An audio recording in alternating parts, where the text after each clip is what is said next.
CBN White House correspondent Eric Phillips has been tracking the developments and has the latest. Eric?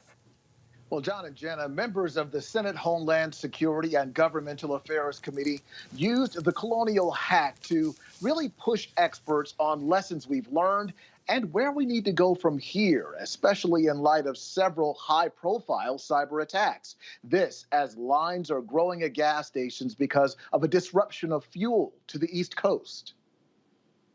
This is potentially the most substantial and damaging attack on U.S. critical infrastructure ever. It shows that cyber attacks can have tangible, real-world consequences.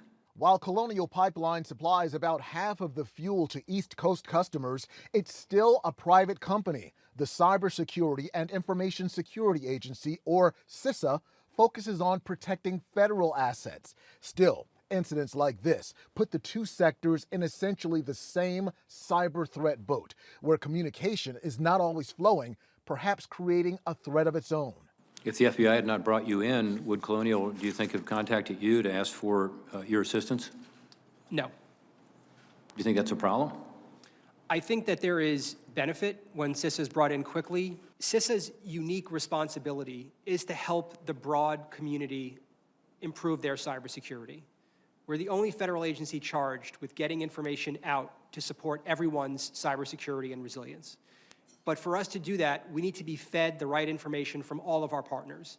And that covers government intelligence and the private sector, mainly because both have been hit by 4 major cyber attacks in the last 6 months. Officials say the attack on the private network monitoring company SolarWinds affected 9 different federal agencies.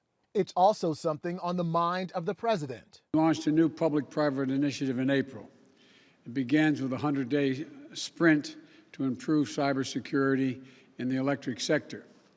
And we'll follow that with similar initiatives in natural gas pipelines, water, and other sectors. U.S. officials blame the SolarWinds hack on SVR, a group backed by the Russian government. Investigators say a gang of hackers called DarkSide is responsible for the ransomware attack on Colonial. So far, there is no evidence based on from our intelligence people that Russia is involved, although there's evidence that the actors' ransomware is in Russia. They have some responsibility to deal with this. Security experts say more investment is desperately needed in cyber infrastructure, as well as in those who monitor and maintain it. They say right now, the bad guys are working faster and more effectively than they are. Eric Phillips, CBN News.